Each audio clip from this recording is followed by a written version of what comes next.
அனைவருக்கும் வணக்கம். ஆம், நான் கீதபொன்கலன், எஸ்ஐ கீதபொன்கலன். தற்பொழுது அமெரிக்காவிலே மேர்லாந்து மாநிலத்தில் இருக்கின்ற சாலிஸ்பரி பல்கலைக்கழகத்தில் பேராசிரியராக கடமையாற்றி கொண்டிருக்கின்றேன். 2011ஆம் ஆண்டு நான் சாலிஸ்பரி பல்கலைக்கழகத்தில் வேலை செய்ய தொடங்குவதற்கு முன்னர் கொழும்பு பல்கலைக்கழகத்தில் அரசியல் துறை பேராசிரியராகவும் அந்த துறையினுடைய தலைவராகவும் செயல்படுத்தியிருந்தேன். நான் கொழும்பில் இருந்த காலத்தில் இலங்கையிலும் வெளிநாடுகளிலும் இருக்கின்ற பல்வேறு தமிழ் மீடியாக்கள் ஊடகங்களுக்கு பல்வேறு பங்களிப்புகளை செய்து வந்திருக்கின்றேன்.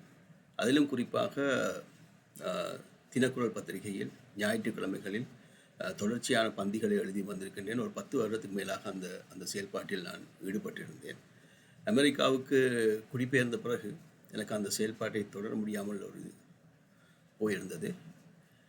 அதே சமயம் இந்த ஆண்டு ஜனவரி மாதம் நான் இலங்கைக்கு மீண்டும் சென்றிருந்த போது என்னுடைய யாழ்ப்பாண பல்கலைக்கழகத்துக்கு சென்றிருந்தேன். அங்கே இருக்கும் நண்பர்கள் ஏனையவர்களும் ஏன் இப்பொழுது தமிழில் எழுதுவதில்லை என்று நிறைய பேர் கேட்டிருந்தார்கள். ஆகவே நான் பங்களிப்பு வழங்க வேண்டும் என்ற ஒரு விருப்பம் இருந்தது, எனக்கு தெரிய வந்தது. அதே சமயத்தில் இருக்கின்ற சூழ்நிலைகள் அடிப்படையில்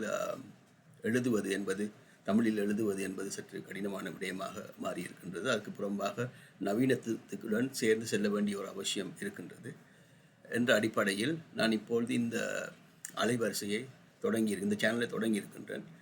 இந்த சேனலுக்கு கீதபொன்கலன் குளம் என்று சொல்லி பேர் வச்சிருக்கிறேன். அது நான் தினக்குரலில் எழுதிய இந்த கட்டுரைகளை ஞாபகப்படுத்துவதாக இருக்கும் என்ற அடிப்படையில் மேற்கொள்ளப்பட்டிருக்கின்றது.